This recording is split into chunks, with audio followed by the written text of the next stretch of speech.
With Tales of the Underworld coming out, could we get a review of Asajj Ventress, please? We absolutely can. So Asajj Ventress is a Dathomirian Night Sister who hails from the planet Dathomir. Now, when Ventress was a baby, she was separated from her family when a looming threat had forced Mother Talzin and her clan into a desperate situation. This was involving the Sinitine criminal Halstead. So to protect the rest of the clan, Mother Talzin had arranged for Ventress's mother to hand over baby Ventress to Halstead. He then took the child to the war-ravaged world of Ratatak, where Ventress would grow up under his ownership. Now, Ratatak was a lawless and savage world. Violence was just a way of life, and power belonged to the strongest warlords. At the age of 6, however, tragedy struck. Halstead, who had taken Ventress from her clan, was actually killed during a pirate uprising. Ventress had felt a profound sense of loss, and that is when a stranger arrived, Kai Narek. This was a Jedi who crash-landed on the world, and he had taken it upon himself to bring order to the chaos. Now, during a pirate attack, Narek had found himself outnumbered. Ventress, who was gripped by instinct and rage, she unleashed a powerful surge of energy that she never knew she had. This had sent the pirates soaring. Narek had then chose to train her in the ways of the Jedi, offering her purpose and guidance in a life of where she only knew pain. Yet, there was one truth that was left hidden from her. It hadn't been the pirates that ended Halstead's life,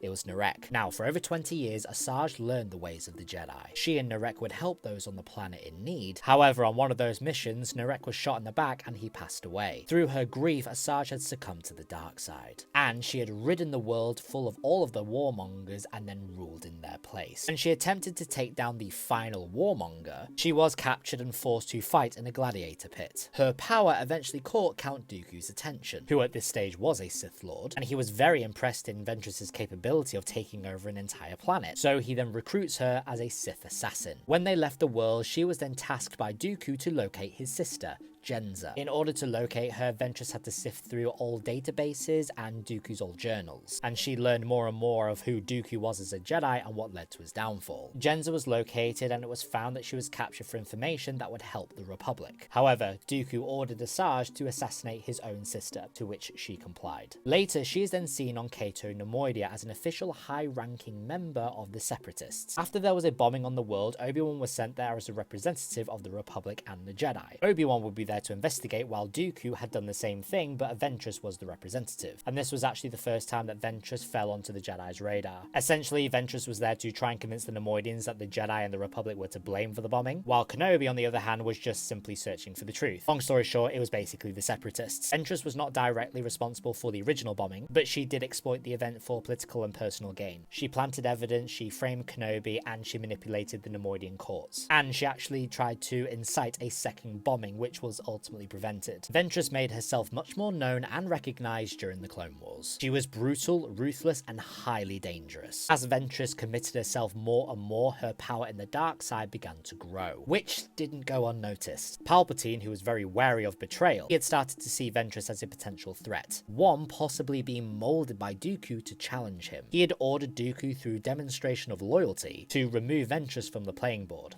permanently. Meanwhile, around the time the Republic pushed forward a major military build-up, Ventress spearheaded a separatist assault in the Sulla system. It wasn't going well for Ventress, and she requested assistance. Dooku denied this and ordered her troops to go against her. Her ship was crashing, and the Jedi aboard the doomed vessel had fled, all assuming that Ventress would just die with it. Ventress, however, escaped just in time, drifting into space in the wrecked hull of the Banshee. The separatist fleet had collapsed, and the Republic emerged victorious. Dooku and Palpatine believed Ventress to be dead, lost in the wreckage with no sign of life. Unconscious, she was eventually located by a passing salvage vessel. The crew of these scavengers, they stumbled upon the wreck and they found an unconscious Asajj Ventress. They dragged her aboard and she ultimately killed the entire crew. She takes their ship and then she sets course to Dathomir, her forgotten home. When she arrived, she was welcomed by Mother Talzin. After she healed, she realized that she only needed one thing: revenge. Some time passed and she and two other Night Sisters, Karis and Narleth, they entered the Ichor Mist and became nearly invisible. Armed with this level of stealth, the three of them traveled to Sereno. They break into Dooku's compound and they attempted to assassinate him while he slept. But Dooku woke up and he fended off the three attackers, which then forced them all to flee back to Dathomir. But their failed assassination attempt had presented another opportunity. Talzin had noted that without an apprentice, Dooku is much more vulnerable, so naturally he would want a new apprentice. Talzin Talzin reaches out to Dooku about this, he agrees, but he now wants a student from the male warrior clan. Ventress and Talzin had set to work. They had set up some trials, and Asajj Ventress, who was the brother of Maul, he was the victor and he became the new apprentice to Dooku and Maul for the Night Sisters. Time passes and Asajj Ventress learns the ways of the Force. He and Ventress then attack Dooku, but with both Ventress and Dooku berating Asajj, all for being weak, he snapped. He couldn't handle it. So Asajj attacks them both. Dooku escapes with Ventress following, and Asajj is left behind. Dooku and Ventress fight it out, but ultimately she is then forced to flee again. Now, after Ventress had wandered the galaxy for a time, she returns to Dathomir and Talzin makes her an official member of their coven. Afterwards, Dooku then sent Grievous and his forces to Dathomir to wipe them all out. Battle of Dathomir was brutal, it was long, droids versus living and dead Night Sisters. Separatists had won the battle with only a few Night Sisters surviving. Ventress, without a family again, was forced to find a new path. Ventress then wandered the Outer Rim for a while. She finds herself in Mos Eisley's cantina on Tatooine getting drunk. She then decided to take the life of a bounty hunter that kept harassing her. This then attracts the attention of Latarazi and Bosk. They had a job coming up and they invited Ventress along. She accepted under the leadership of the young Boba Fett. Their mission is to escort a mysterious cargo through hostile territory. They had to give it to a dictator called Atua Blank. This was transported via a sub-tram, but during the journey the tram was attacked by cage warriors, and these guys completely opposed the dictator Blank. Ventress had held her ground despite most of the team being taken out, and she discovers that the cargo is actually Pluma Sodi, who was the sister to the cage leader. She attempts to rescue her. Ventress went on to defeat Crismo, and Boba Fett demands that they continue the job. However, after hearing Pluma's story and realizing that she was kidnapped, Ventress then turns against Boba Fett. She stuffs Boba in a cargo box and delivers him instead of Pluma, and then she collects the payment. Ventress then ransoms Pluma back to the cage for more credits. She returns to the team, she gives them their share of the bounty, including Boba Fett, but she declines joining the Syndicate. She prefers to go her own way. Now, she sticks to bounty hunting for a while, and she becomes fixated on a high-value target, Asajj Ventress. She claims the bounty and she tracks him to Raydonia, where she discovered Asajj Ventress and his brother Maul torturing Obi-Wan Kenobi. Ventress then saves him, the two former enemies then team up. Despite fighting fiercely, they were outmatched and ultimately had to run away. They parted ways with mutual respect, but Ventress was still considered an enemy of the Republic. Ventress then later operated out of Coruscant's lower levels, and she takes on various dangerous jobs. One mission involved investigating disappearances that was linked to Sarlacc infestations. After discovering the truth, she destroyed most of the Sarlaccs, and when her client refused to pay, she then fed him to a surviving Sarlacc. Now, after the bombing at the Jedi Temple, Ahsoka Tano was accused and Ventress then accepted her bounty. Even though that she doubted the Padawan's guilt, she had intended to hand Ahsoka over, but she was convinced to help her uncover the truth behind the bombing. Later, Barriss Offee had knocked Ventress out. She stole her lightsabers and mask and imitated Ventress. She attacks Ahsoka, making her believe that Ventress had betrayed Ahsoka, and to frame them both for the bombings. With Ahsoka captured and trial pending, Anakin aimed to find justice. He found Asajj Ventress and he interrogated her. He then learns that Barriss Offee was the only person that Ahsoka had contacted, where Anakin deduced that she must be the culprit. Ahsoka's trial had found both her and Ventress innocent, and Ahsoka leaving the Jedi. After this, she left Coruscant. She then acquired a new yellow-bladed lightsaber that she got from the black market. Ventress had then taken a job escorting a smuggler freighter, all to ensure a delivery of a very valuable item. Now, during this mission, pirates of the Onaka gang, they had attacked and killed all of the escorts. Ventress was injured and the Banshee was damaged. Then a second pirate group, who was the Bloodbone Order that was led by Lassa Rhaim, they rescue her and they recruited Ventress to help bring back the smuggling freighter. Ventress had disguised herself as a Jedi prisoner. She infiltrates the pirate base posing as a defector. Long story short, they fight their way out, they retrieve the stolen goods, and after celebrating their victory, Rhaim invited Ventress to join her crew, but she ultimately declines. At the moment, Ventress was preferring a solitary path. Then we move into the Dark Disciple novel. Just to summarize this entire book, and I do recommend you read it, it is awesome, the Jedi decided that they want to assassinate Count Dooku. So they volunteer Quinlan Vos to do it, but he needed someone that knew Dooku enough to get close to him. So he seeks out Asajj Ventress, she agrees, and she convinces Quinlan to learn the ways of the dark side so he would become strong enough. He agrees, the two of them then fall in love. Quinlan ends up going too far and he ends up joining Dooku, especially when it was revealed that Ventress once killed Quinlan's former master. Eventually a situation arises where Dooku is about to use Force Lightning on Quinlan Vos. Asajj Ventress dives in front of him to save him, and she succumbs to her injuries and she dies. For real. Following this, Quinlan renounces the dark side. He then takes Ventress's body back to Dathomir and gives her a proper burial. Then we get to the Bad Batch.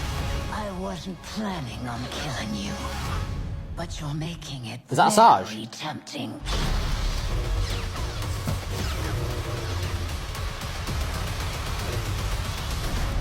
What?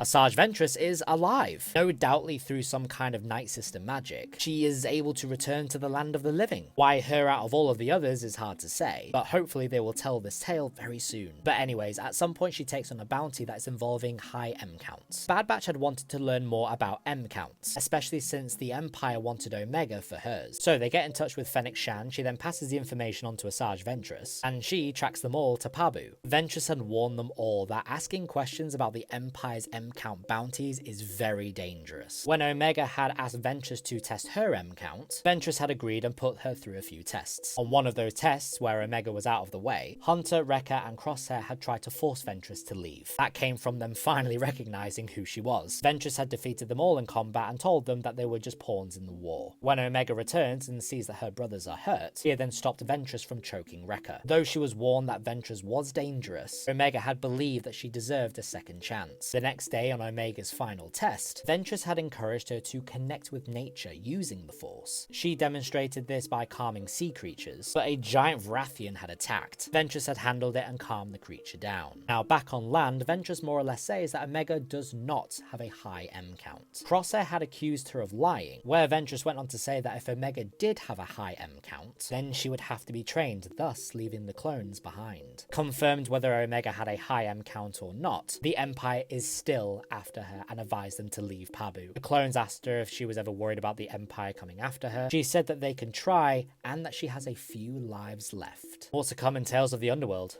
Hope it helped.